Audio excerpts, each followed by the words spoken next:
नमस्कार, lead India के easy legal session में आपका बहुत बहुत स्वागत है और हमारे साथ हैं सुप्रीम कोर्ट के advocate Shri Subhash Singh sir. Sir, आपका बहुत बहुत स्वागत है। सर, जो मणिपुर में हुआ 2 महिलाओं के साथ, उसको देखकर उसके सामने यौन उत्पीड़न और दुर्व्यवहार बहुत छोटे शब्द हैं। आप इस पर क्या कहेंगे और इसकी क्या वजह रही होगी? सबसे पहले तो मैं यह कहना चाहूँगा कि आज पूरे देश को इस यौन घटना, उत्पीड़न या यूं कहें कि एक बर्बर समाज के बारे में पता चला। उसको पता चलने में ही 2 महीने से ज़्यादा हो गई। ये जो घटना घटी है 4 मई को हुई है, तो 4 मई को जब ये घटना घटी है, उसके बाद से जब ये वीडियो वायरल हुआ है, उसके बाद से पूरा देश और समाज जगा है। तब जाकर के वहाँ के चीफ मिनिस्टर ने अपना स्टेटमेंट दिया, उसके पहले का कुछ पता नहीं है। तो मैं ये कहना चाहूँगा कि ये जो घटना है, आप इसकी जितनी निंदा कर सकें और जितना मतलब इसमें जो लोग भी शामिल है उनको कठोर से कठोर पनिशमेंट दिलवाना चाहिए। और इनको तो लाइफ इम्प्रिजमेंट कुछ नहीं है, ये डेथ सेंटेंस के होना चाहिए जो भी इसमें शामिल है, और जो कोर्ट एप्रोप्रिएट समझेगी निश्चित रूप से इनको सजा देगी।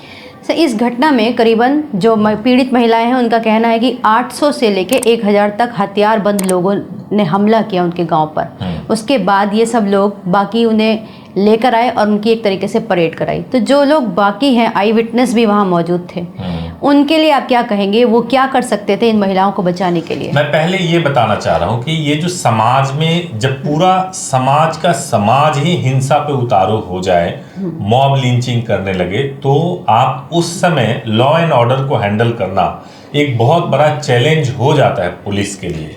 लेकिन आप सुन रहे होंगे कि बहुत दिनों से मणिपुर में इस तरह की हिंसा की खबरें सामने आ रही हैं। तो ऐसी स्थिति में जब पूरा मॉब एक तरफ हो और किसी के साथ में लिंचिंग हो रहा हो, किसी को मारा जा रहा हो, पीटा जा रहा हो, परेड कराया जा रहा हो, न्यूड किया जा रहा हो, कुछ भी इस तरह की घटना हो रही हो, और वहां पे अगर कोई व्यक्ति जिसके अंदर दिल है, जमीर है, जो सच में चाहता है कि मानवता की रक्षा होनी चाहिए, तो उसको तुरंत पुलिस को रिपोर्ट करना चाहिए। कोर्ट में ट्रायल के दौरान सामने आना चाहिए, गवाही देना चाहिए। क्योंकि अगर आप ऐसा करेंगे और उस वक्त अगर आप कोई वीडियो जब घटना देख रहे हैं अगर रिकॉर्ड कर सकते हैं तो वो रिकॉर्ड करना चाहिए। क्योंकि आप अगर एक आई विटनेस बन जाते हैं तो आपके आई विटनेस बनने मात्र से हो सकता है कि कोर्ट में ट्रायल के लिए आपको भी थोड़ी डिफिकल्टीज फेस करनी पड़ेगी, लेकिन पुलिस का सपोर्ट रहेगा। अगर आपके किसी व्यक्ति के आई विटनेस बन जाने से एक पीड़ित व्यक्ति को न्याय मिल जाए तो इससे बड़ी खुशी की बात नहीं हो सकती, इससे बड़ा पुण्य कुछ नहीं हो सकता। आपको नहीं लगता कि जिस तरह से ये मणिपुर जल रहा है, इसमें कहीं ना कहीं राजनीति भी शामिल है? अगर इतने लंबे समय तक केंद्र सरकार इस पे खामोश ना रहती तो यहाँ तक ये बात ना पहुँचती। देखिए, मैं इसमें चूंकि मेरा ये फील्ड नहीं है, आप राजनीति की बात कर रही हैं, लेकिन मैं आपको एक चीज कहना चाहूँगा, केंद्र सरकार चुप रही। केंद्र सरकार के चुप रहने को मैं बहुत सही नहीं मानता। उसका कारण बताता हूं। क्योंकि आपने सुना होगा कि गृह मंत्री के कई दौरे मणिपुर में हुए हैं। आपने सुना होगा कि बीजेपी के जो अध्यक्ष हैं उनका बहुत दौरा हुआ है, लेकिन जो पूरा ऑपोजिशन है उनका एक एलिगेशन है कि प्राइम मिनिस्टर ने कुछ नहीं बोला।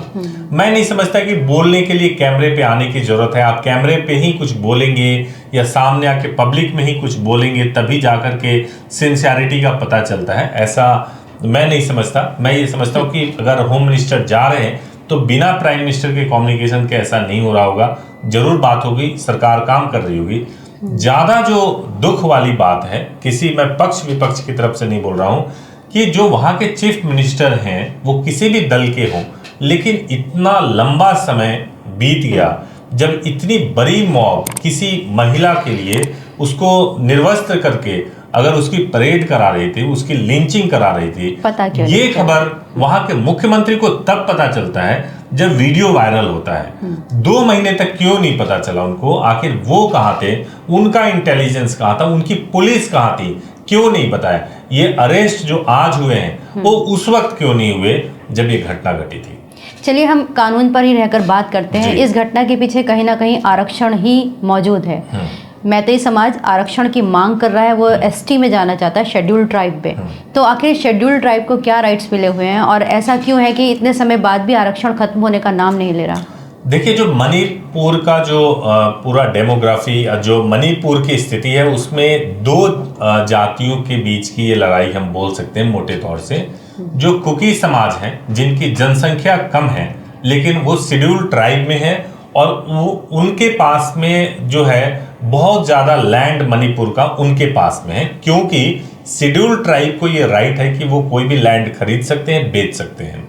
जबकि वहीं मैतेई समाज है, जिसकी जनसंख्या बहुत ज़्यादा है लेकिन जो लैंड है उनके पास बहुत कम है, केवल इसलिए क्योंकि वो शेड्यूल ट्राइब नहीं है। हालांकि बहुत पावरफुल समाज है मैतेई समाज, कम जनसंख्या होने के बावजूद, जनसंख्या ज़्यादा है, लैंड नहीं है, लेकिन पावरफुल समाज है। तो ये सिचुएशन होने के बावजूद भी वो कहते हैं कि भाई मणिपुर में हमें भी ये राइट होना चाहिए कि हम लैंड की खरीद बिक्री कर सकें। तो ये एक सामाजिक एक ऐसा ज्वलंत विषय है जिस पे सरकार को एक्शन लेना चाहिए। सरकार को तुरंत इसका कोई ना कोई, चाहे वो केंद्र सरकार निकाले या राज्य सरकार निकाले, तुरंत हल निकालना चाहिए और हल निकाल करके इस पे एक्शन लेना चाहिए। लेकिन शेड्यूल ट्राइब में होने से जो बेनिफिट्स मिल रहे हैं एक्चुअल में वो चाहिए। ये नहीं है कि आप मुझे शेड्यूल ट्राइब बना दो। वो बेनिफिट्स बिना शेड्यूल ट्राइब बनाए भी अगर उन्हें मैथिली समाज को मिल जाता है तो पॉसिबल है कि वो समस्या खत्म हो जाए, लेकिन इस पर निर्णय जो है सरकार ही ले सकती है। तो आज के समय में भी जब इतना विकसित हो चुका भारत, हम अमृत महोत्सव मना रहे हैं, तब भी क्या आरक्षण की आवश्यकता है? जबकि ये कुछ समय की व्यवस्था थी कि कुछ आर्थिक और सामाजिक रूप से जो पिछड़े वर्ग थे उनको कॉमन करने के लिए। देखिए, मैं आपको एक बात बताता हूँ। जैसे मान लीजिए कि ट्राइबल्स को आगे बढ़ाने के लिए आरक्षण दिया गया। अब क्या होता है कि ट्राइबल्स को बढ़ाने के लिए जब भी आरक्षण दिया गया था, हर समाज की क्या स्थिति है ये वहाँ उस समाज का विश्लेषण करके पता चल सकता है। जो मणिपुर का है वहाँ का जो सिचुएशन है कि जिसमें मैथिली समाज को कोई खरीद बिक्री का, लैंड के खरीद बिक्री का कोई अधिकार नहीं है, तो ये एक सोशल प्रॉब्लम है, इसको एड्रेस किया जाना चाहिए। ये आरक्षण से केवल रिलेटेड नहीं है। इसमें एक चीज़ और भी है, वो है कि दूसरे देशों से भी लोग जो शरणार्थी हैं, पहले शरणार्थी बन के हमारे देश में घुसते हैं, फिर बाद में यहीं के वोट बैंक पे कब्जा कर लेते हैं और फिर ये राजनीति तेज हो जाती है। तो क्या इस तरह के लोगों को किस तरह से रोक सकते हैं, क्या होना चाहिए? जैसे वेस्ट बंगाल में अब तक ये समस्या थी, वहाँ बांग्लादेशी आके कॉमन नागरिकों में बस गए, और अब ये इस तरह के म्यांमार से लोग आए और यहाँ पर कुकी समाज के लोग हैं, अब वो सशस्त्र हिंसात्मक प्रदर्शन में शामिल हो गए। सरकार को एक्शन लेना चाहिए, कठोर से। लॉ एंड ऑर्डर तो मेंटेन करना सरकार की जिम्मेदारी है, कठोर से कठोर एक्शन लेना चाहिए। हालांकि आपने देखा होगा कि एनआरसी वगैरह आना था, लेकिन उसका बहुत विरोध हुआ, जिसकी वजह से अभी एनआरसी पे कोई चर्चा नहीं होता है। तो सरकार को ही एक्शन इस पे लेना है और लॉ एंड ऑर्डर मेंटेन होना चाहिए। सुप्रीम कोर्ट ने भी कहा है कि मैं ये मतलब जो ये घटना घटी है वो बहुत बर्बर है, बहुत निंदनीय है। सुप्रीम कोर्ट ने कहा है कि एक बार मैं देख लूं कि सरकारें क्या कर रही हैं इसके ऊपर। अगर कोई एक्शन नहीं होता है तो सुप्रीम कोर्ट खुद इस पे सो मोटो लेकर के एक्शन लेगी। तो इस पे पूरा जो एडमिनिस्ट्रेशन जुडिशरी है वो सभी एक्टिव है, देखते हैं कि इस पर क्या होता है। सुप्रीम कोर्ट ने ये कहा भी है कि महिलाओं को सॉफ्ट टारगेट बनाया जा रहा है। मुझे लगता है कि इसके अंदर कहीं ना कहीं सोशल मीडिया भी बहुत इन्वॉल्व है, जिस पर हर बार खबरें आती रही।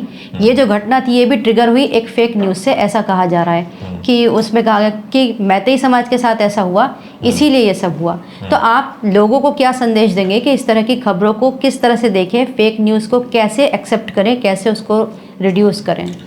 देखिए, लोगों को मैं दो चीजें बताना चाहता हूँ। एक तो मैं, जब आप आई विटनेस बनते हो तो आई विटनेस बनने का प्रोसीजर क्या होता है, और उसमें कोई एक कॉमन व्यक्ति जिसके मन के अंदर ये भय होता है कि अगर मैं आई विटनेस बनूंगा तो क्या होगा, तो मैं थोड़ा सा एक्सप्लेन कर देता हूँ आई विटनेस को। अगर आपके सामने कोई घटना घट रही है और उस घटना के घटने के बाद से अगर आप सोचते हो कि आपको पुलिस को इन्फॉर्म करना है, और चूंकि आपके सामने किसी की हत्या हुई है या कोई घटना घटी है और उसमें आपने एज ए आई विटनेस अगर आपको अपना स्टेटमेंट देना है, तो मैं तो ये बोलूँगा 100% ऐसा करना चाहिए, क्योंकि आप ऐसा करके किसी पीड़ित व्यक्ति को न्याय दिला रहे हो। नंबर 1 जो प्रोसेस ये होता है कि आप जो भी आई विटनेस होते हैं उनका जो स्टेटमेंट होता है वो CRPC 164 के तहत रिकॉर्ड किया जाता है। पहला काम ये होता है। दूसरा काम ये होता है कि आपका क्रॉस एग्जामिनेशन होता है। क्रॉस एग्जामिनेशन के बाद से री एग्जामिनेशन होता है।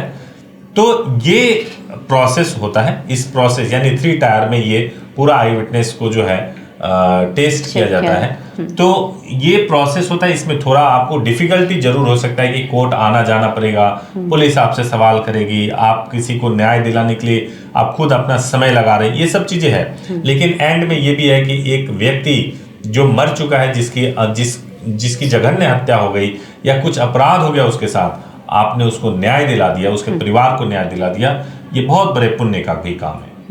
तो इसमें कहीं ना कहीं आई विटनेस की आइडेंटिटी सामने तो नहीं आती है, जैसे कई बार नहीं, बिल्कुल नहीं। पुलिस प्रोटेक्ट करती है, क्योंकि पुलिस का पूरा केस आई विटनेस पे टिका हुआ होता है, और आई विटनेस को प्रोटेक्ट करने की जिम्मेदारी पुलिस और कोर्ट दोनों की होती है। अगर वो फुटेज भी प्रोवाइड करा रहे हैं आई विटनेस, तो उसके बावजूद भी उन्हें कोर्ट प्रोसीजर में जाना होता है। फुटेज भी अगर प्रोवाइड किया है तो कोर्ट, जिसने भी रिकॉर्ड किया हुआ होता है उस फुटेज को, जिसके डिवाइस से वो रिकॉर्ड हुआ होता है, उनको भी कोर्ट में अपीयर होकर के और अपनी बात कहनी होती है। ये तो आई विटनेस की आपने बात बताई कि इसमें उसको ज़्यादा कोई खतरा नहीं है, सपोर्ट करना चाहिए।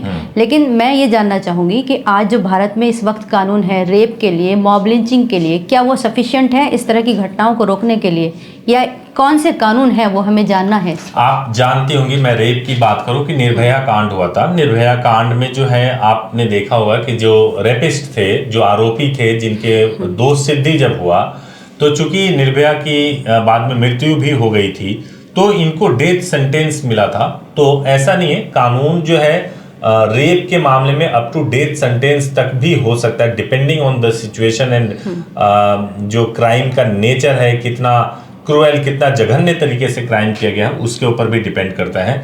तो सफिशिएंट है, मैं ये बोलूँगा बिल्कुल सफिशिएंट है। बस ज़रूरत यह है कि सही तरीके से एविडेंस का कलेक्शन हो, सही तरीके से ट्रायल हो, और जो भी आरोपी व्यक्ति उनका कन्विक्शन ठीक तरीके से हो जाए।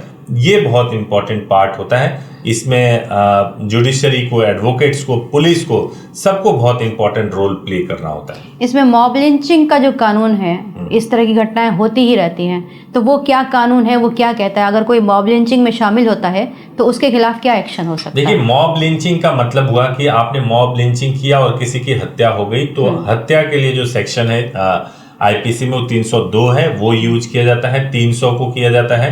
तो आईपीसी सेक्शन 300, 302 के तहत जो है मॉब लिंचिंग को हैंडल किया जाता है। प्लस और भी, जैसे अगर कोई लूटने का प्रयास किया गया है मॉब लिंचिंग के दौरान, या कुछ जो भी दूसरे भी क्राइम होते हैं, वो भी ऐड ऑन हो जाते हैं। लेकिन सबसे बड़ा सेक्शन जो लगता है वो 302 लगता है मॉब लिंचिंग। तो मॉब लिंचिंग में जैसे मान लीजिए वो एक्टिविटी में शामिल नहीं है, लेकिन वो पीछे है, भीड़ का हिस्सा है, तो क्या उनके ऊपर भी इस तरह के एक्शन हो सकते हैं? उस अपराध के होने में उसकी क्या भूमिका है, इसके आधार पर एक्शन लिया जाता है।